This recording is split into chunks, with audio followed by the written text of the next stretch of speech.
everybody, welcome to another episode of Widgets and Wonders. This is my weekly show about great products from small companies. And today we have another special sort of edition of the show. We're going to be having an interview with the guys from Steamforged Games, the two designers and creators of Guild Ball.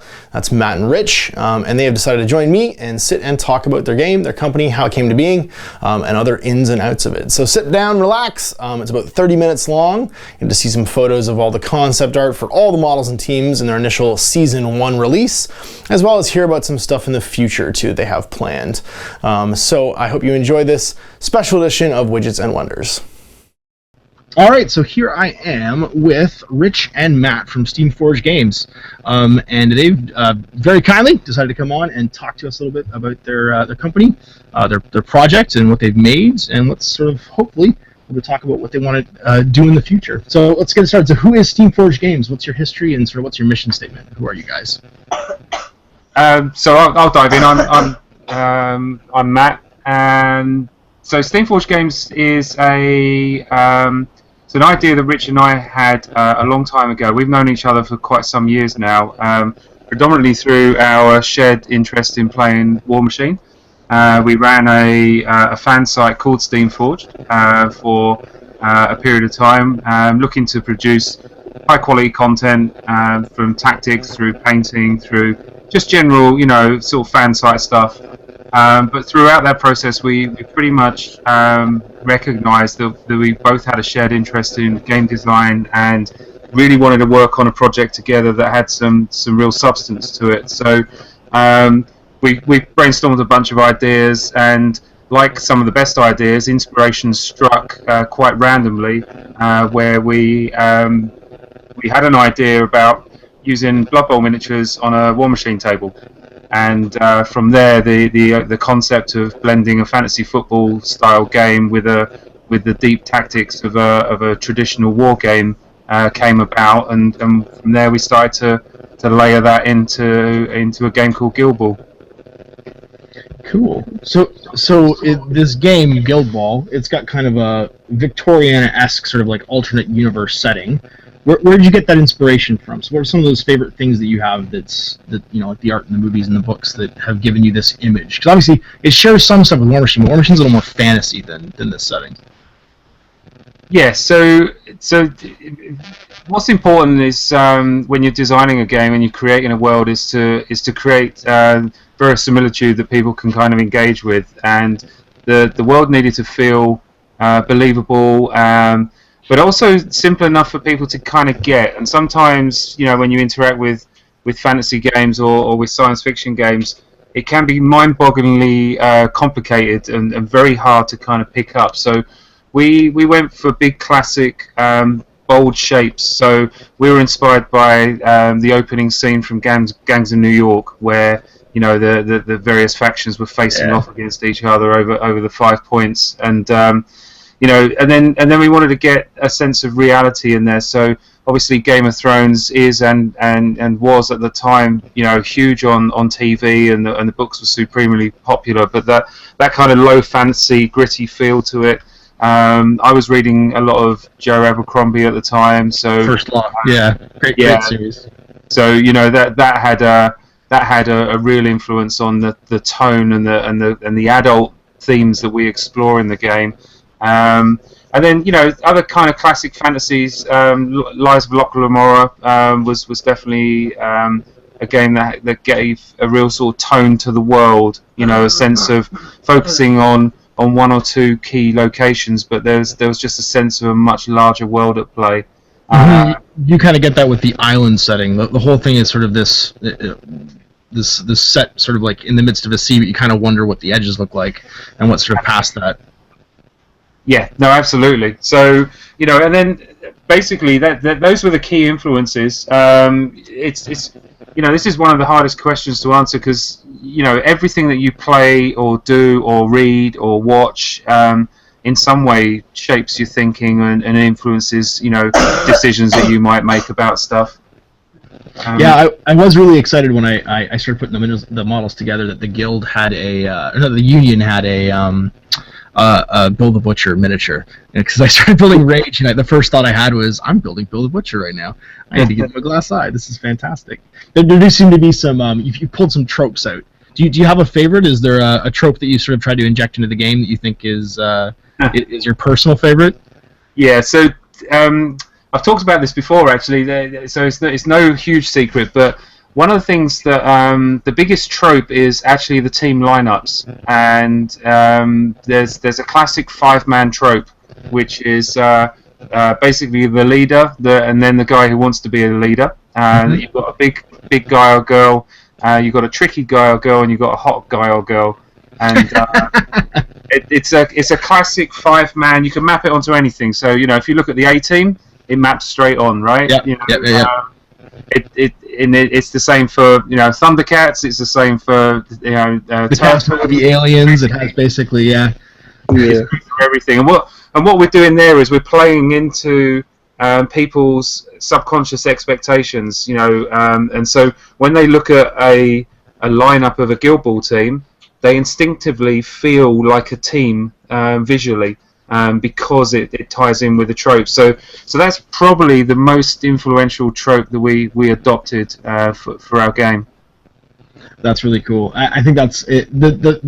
I think there's the 3 pillars of game design, and one of them, of course, is following through with your intent and having that sort of that classic bit, right? There's one of the 3 pillars has to be something that's familiar to people, even if it's on a subconscious level, and that's a really powerful one. I think people will look at that and sort of instantly be able to see the archetypes that you've built around. Yeah, I mean, we invested a lot of design thought and process went into making the game easily pick-upable, which is not really a word, but no. It's in game design. You're allowed to make up words, though. It's perfect. Exactly. So it's one of those that the minute that someone kind of gets the concept, right? So it's these guilds, and they sponsor football teams, and the football teams play out these matches, and behind the scenes, the guilds are doing these deals based on the outcomes of football matches. It's a bit necromantic almost, with the industrial houses and the gangs and stuff. Yeah, that kind of thing. Yeah, it's again a familiar sort of concept. Yeah, no, and I mean, going back to books that were Terry Pratchett was another huge one.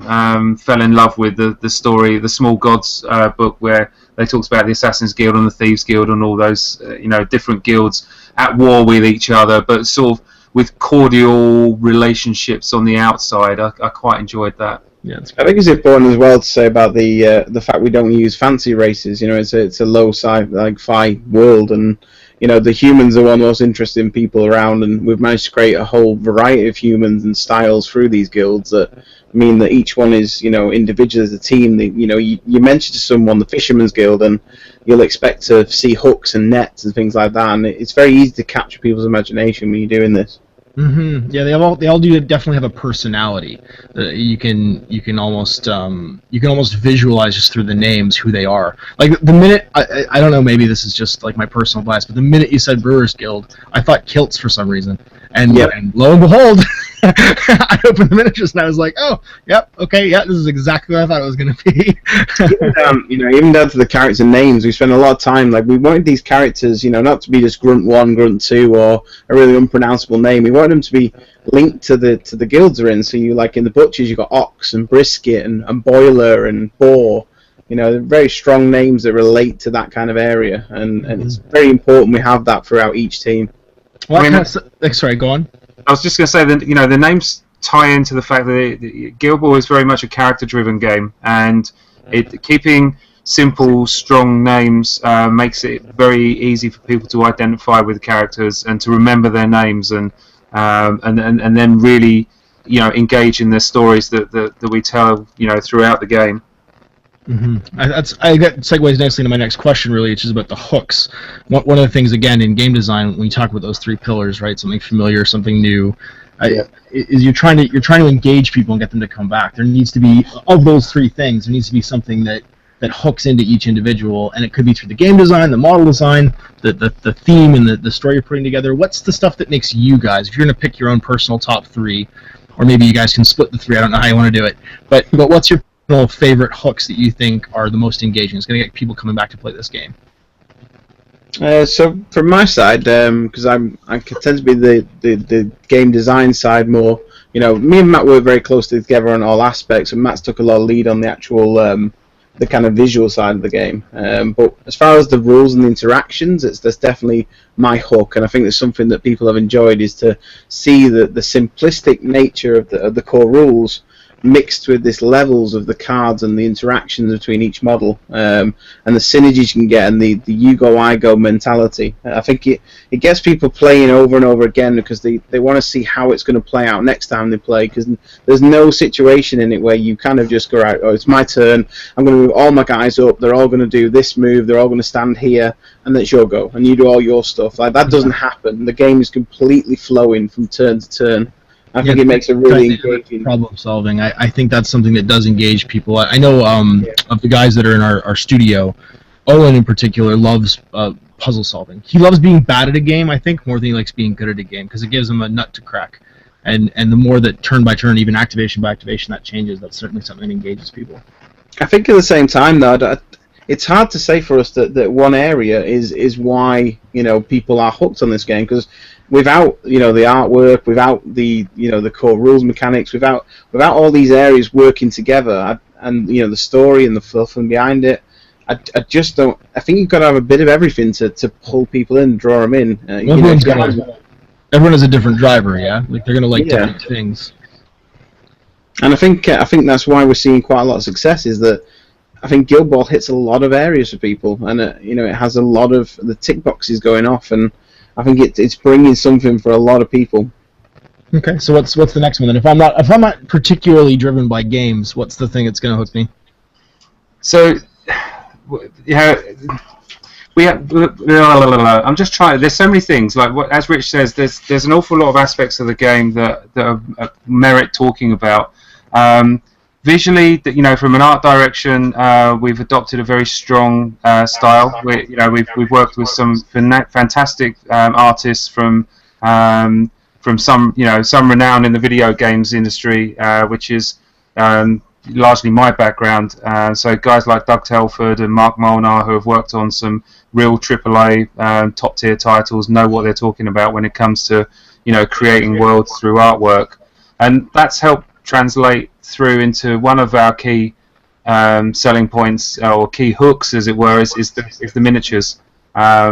We've invested a lot of time and a lot of energy in finding the best sculptors in the UK and working with those guys closely to develop a range of miniatures that we're immensely proud of. And the miniatures themselves were designed, you know, to be easy to paint. You know, if you don't have a lot of time to invest in painting, but also if you are a prolific painter, or, you know, an expert painter, you've got plenty of opportunity with miniatures to really express yourself. There's lots of nice open spaces. There's lots of big, you know, big shapes. There's not a huge amount of tiny little fiddly pieces that breaks up the silhouette of a model. So I would say that, you know, one of the hooks that makes me excited about the game is the visual quality of the product and the miniatures themselves. Mm-hmm. You've condensed it down to a small table too, so the models, even though it's a small count of models, do tend to be sort of prominently on display.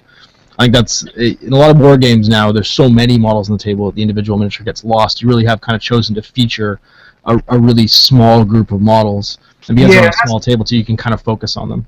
That's something that, you know, is a nice example, and not the only example of, you know, every part of the game under the hood, you know, in the core engine, and, you know, in the character interactions, that they've all been linked with each other. The parts of this kind of game engine just purr really nicely together. So, you know, that's a good example of it. All right, so what's your last hook then? So you talked a little bit about the art direction and the models, and of course the actual sort of like dynamic gameplay. What do you think the last big hook is that's going to draw people and keep them playing? I think the last. Go on, Rich. You've already done two. I've only had one. So okay, go for it then. No, you started now. This is the typical friends who were friends before they worked together thing. I can imagine a lot of meetings end up like this. I like winding Rich up. It's one of my hobbies. So I'm going to go for it now before he interrupts me again.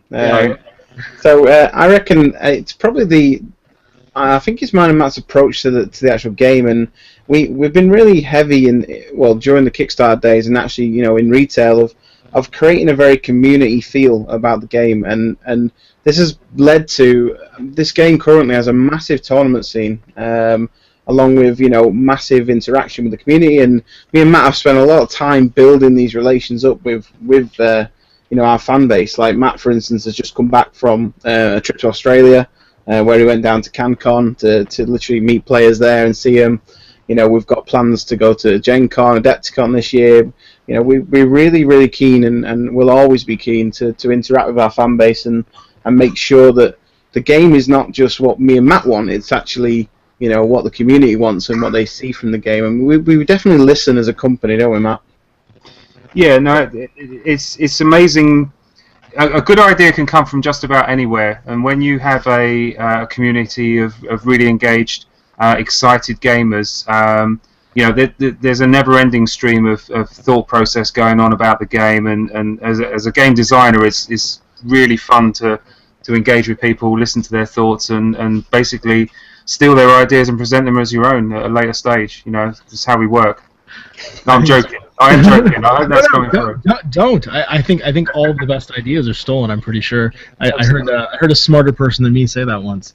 It's funny you should mention community though, because I've talked a lot in the past about the nature of games in general, and how games typically, there's a big argument that games can die. And I don't actually personally subscribe to that idea. And there's lots of proof out there, but the one I usually hold up as the best example is a game that hasn't actually been in production over a decade now, and that's Blood Bowl. And I think there's an interesting driver there, is that Blood Bowl is a game that is still in existence and still supported by the people that play it because it's a sports game. There is something about sports fans, when you start mixing sports fans and hobbies together, that it's actually, there's a psychology there that just it makes the most passionate people be attracted to something, and they remain really passionate about it. I mean, this past year there was a 500-person Blood Bowl tournament in the UK. 500 people got together and played Blood Bowl. Yeah, and that to me is just incredible. Yeah, is that even though the game literally hasn't been on shelves for sale for 10 years, that it engages people, and there's that mix of miniature enthusiast and sports fan that really, I think there's something psychologically that kicks off there that makes people really passionate about it. And if you guys have harnessed that, I think that could be really powerful, because it is quite impressive when you see 500 Blood Bowl players together in a room. And it's funny, I think Privateer Press has actually harnessed some of that too, because if you look at the nature of the community in Privateer Press's sort of like game sphere, they tend to telecast live events in a sports sort of way. So they do most of. On that note, Rich and I were with Steamforged. We were actually the first people in the world to live broadcast a War Machine tournament.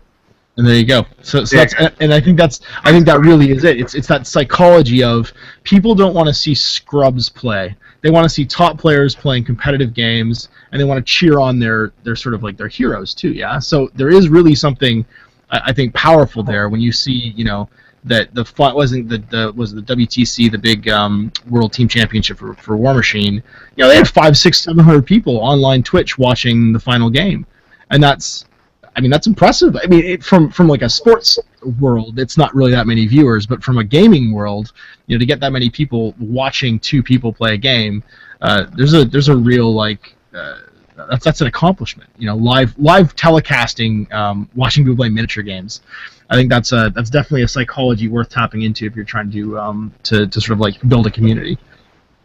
No, I couldn't agree more, and I do think things like League of Legends and the like, esports in general, have really helped cement things like Twitch and YouTube streaming into people's kind of standard entertainment lineups. It's ways of engaging with the game that didn't exist 5 or 10 years ago. Mm-hmm. So it's definitely interesting. It'd be interesting to see where the landscape takes us, and I've had several conversations with people about how mainstream could you make televising a war game, and at the moment, Robot Wars. You guys had Lister, hanging out on TV with a bunch of high school kids, showing them battling robots. If that's possible, then Guild Ball on TV is probably possible too. Exactly, and it's for someone who understands the game. It's just as fun to watch and as fun to engage with. As a sports fan watching their favourite football team or their favourite soccer team. So, it's. I'm Canadian. I know what football means. I did a quick on-the-fly translation. I noticed. Yeah, I know. It's okay. I'm from the colonies. I understood. What you're saying. On this issue as well, we've so this year, I don't know if you've picked up on this, but we've announced our championship circuit for this year. So I think we're the first dedicated miniature company to do this, but we're essentially running several regionals around the world. So in Australia, America, UK, Germany, Canada. And basically, we're going to fly the winners out, all expenses. Well, not expenses. Sorry, I said this before. I always get caught with that one. Fly them out plus a hotel room to come to our final event in November. So we'll have a world championship. So it's kind of a cool thing we're doing to start break new ground on that and create this kind of global community. So it's going to be interesting come November when we've got the champions of these events from all around the world participating for the World Series essentially in season 1 of Guild Ball. Yeah, that's really fascinating. There's been some people that have sort of organized that themselves, not companies, but certainly people individually. I had a friend, he's currently off teaching in Korea, but he flew to Prague to play in the ETC, the European Team Championship for Warhammer. And it was a full-on sporting event. They all had team jerseys. They were all trading jerseys at the end of it. I think that there's something really interesting about the effect that has on people, where the game almost becomes a conduit for these sort of like relationships and memories and community that kind of like builds up around it. And you almost look forward to more of the interactions with the people in the community, and the game kind of becomes an excuse for that too. And that's a really powerful thing to tap into. Yeah, absolutely. I mean, I was one of the founders of the ETC for War Machine and Hordes. So it spans from that background that this drive and want that me and Matt have to create this kind of thing. And I think being as a company being able to do this and start to put in an organised place for that, I think it's going to help a lot to build a real strong global Guild Ball community. Cool. So we talked a bit about the models and materials already. You guys decided to go with digital sculpting and 3D printing and then metal casting. That's pretty contemporary right now. There's a lot of companies doing it. I think Corvus Belli is doing that right now. The guys at Weird are doing that, but they're actually going with plastic casting. So what were your drivers there when you decided how you were going to start producing these miniatures? Honestly, it was familiarity with the tools in the pipeline. Like I said earlier, my background is 15-20 years of video game development. By trade, I'm a exec producer for sort of big box console games. So overseeing the development of character models being created in things like ZBrush and Mudbox and Maya is second nature to me. So it was entirely natural for us to pair up with a 3D sculptor. And the thing is, there's so many advantages to 3D sculpting now as opposed to traditional greens, not least of which is the time. Russ, our sculptor from Clockwork Goblin, he and I can sit down and pretty much put a model from concept through to finished sculpt and off to the printer within a day if we syncing up well. The beauty of it is making changes is a lot cheaper. It's a lot swifter to do. It's a lot cheaper financially, therefore. So there's just so many upsides to it that I personally I struggle to see myself ever wanting to use green sculpting. Yeah, putty pushing. It has gone. The industry has gone that way actually over the last like 5 or 10 years. And I'd say probably for all the reasons you just said, is that it inherently has a ton of advantages, and I think the fact that now that the technology is caught up, the ability to touch test and physically handle the model so quickly means that you can absolutely just rely on it as your primary mode. And there's more people that know how to do it now too, just the sculpting in general in a 3D medium. Yeah, and I mean, there's other things as well that we can do, which you wouldn't get with a green sculpt, and that is, the ability to do alternative sculpts quite easily. So, every year we like to do like a show exclusive model, which is an existing model, but we repose it or perhaps reskin it slightly, and digitally sculpting just means reopening the file, and we already have a starting point. Whereas, if you're traditional green sculpting, a different pose is effectively a brand new model, even if it's the same model again. No, absolutely. It's as easy as much easier than hacking apart an old traditional green, which is what people used to have to do, is actually cutting up the putty. So you've already been working hard on seasons 1 and seasons 2. I've seen models for both those. Do you guys have any sneak peeks for what's in store for season 3?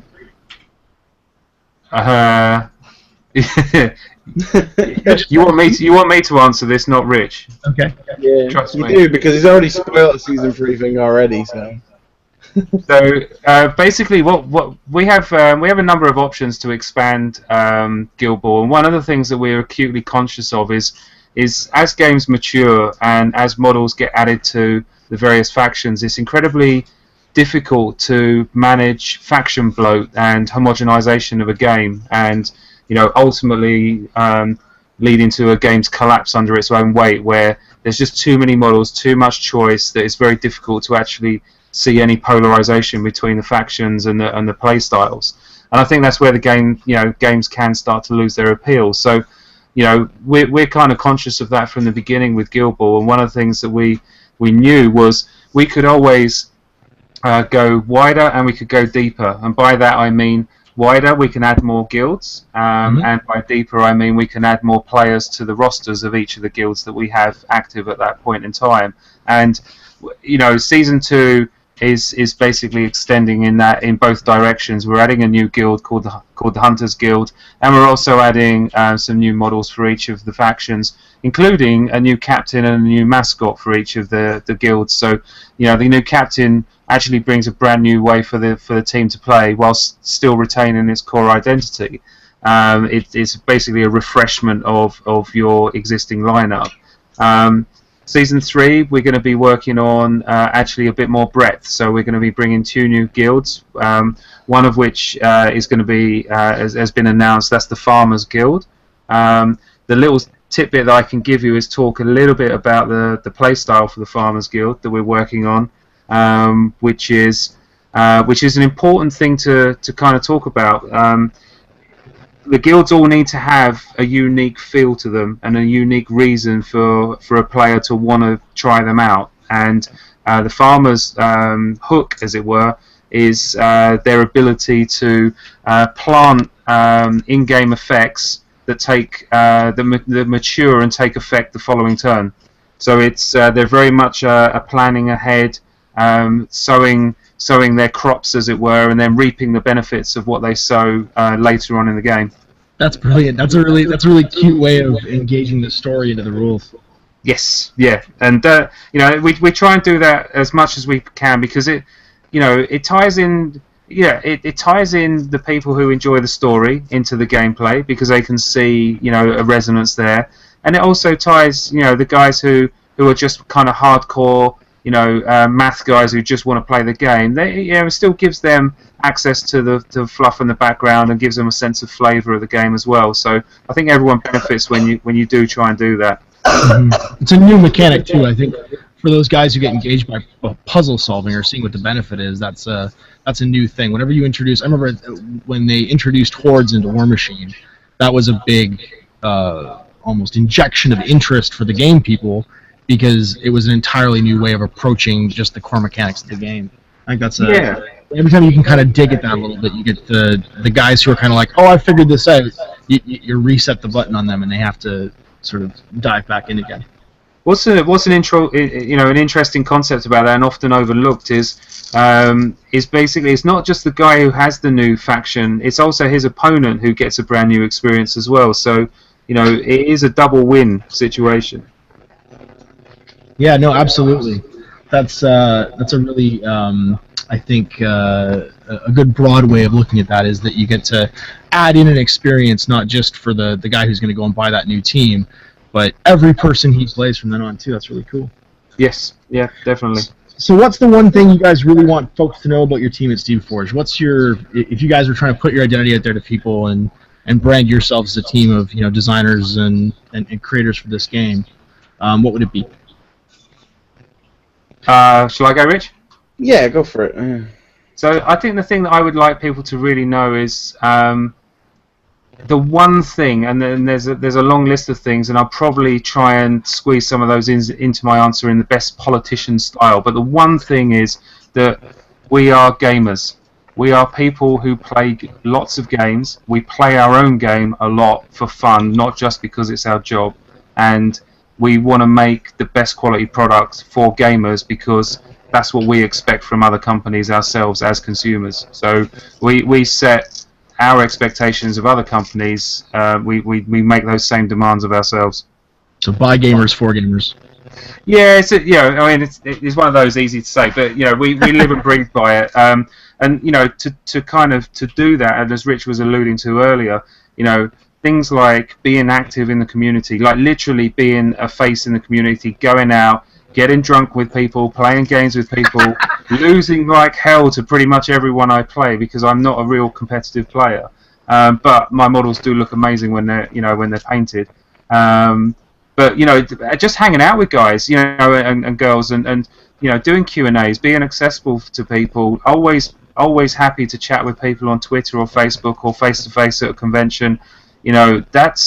That's the thing that kind of gives us a buzz at Steamforged. Knowing that there's people out there who we've got 20,000 new friends around the world now, and we want more. That's the way we look at it. That's great. Well, thanks. Well, thanks so much, guys, for coming on and chatting to everybody here about your product line, your models, and your game. You guys will see lots more Guild Ball stuff on Guerrilla Games. We've got the models now, and we'll be playing lots in the future. So thanks again for coming on, and thanks for everyone listening in. All right, so there it is, my chat with Matt and Rich from Steamforged Games. Two average War Machine players that put together a company and made their own game. So everything that this show is about. I hope you guys check it out. It is free to print and play. If you go to Steamforged Games, you can check out the rulebook for Season 1 for free, download and print it out. It's a full rulebook, includes all the fluff and background and stuff, as well as paper models for every model, basically every Season 1 up to 6 players team. So you can go through any of the teams, print up paper dollies for the ball, the mascots, the captains, and most of the models, as well as one expansion, so you can try out some different models and switch some stuff around, and that lets you give the game a go.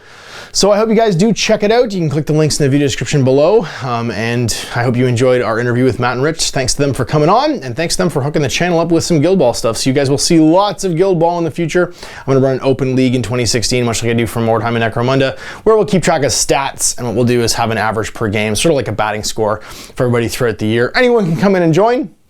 Obviously, if you just play one game in the league and bat 1,000 by winning, you'll probably not be ranked overall. I'll probably do like a best of 5 games. Hopefully people come in more than once, or best of 3 maybe. Hopefully people come in more than once and play. But if you want to play, just shoot me an email at guerrillaminishgames@gmail.com. I do have my Union and my Masons painted, and I'm working on my Brewers. So we'll see you for more Widgets and Wonders. And if you guys do know of a great product from a small company that you think deserves more attention, you can have them email me at guerrillaminishgames@gmail.com, or Facebook message me through my Facebook page, which is facebook.com/outofthebasement into the streets. We'll see you next week for the Widgets and Wonders. Until then, I'm Ash. Happy gaming.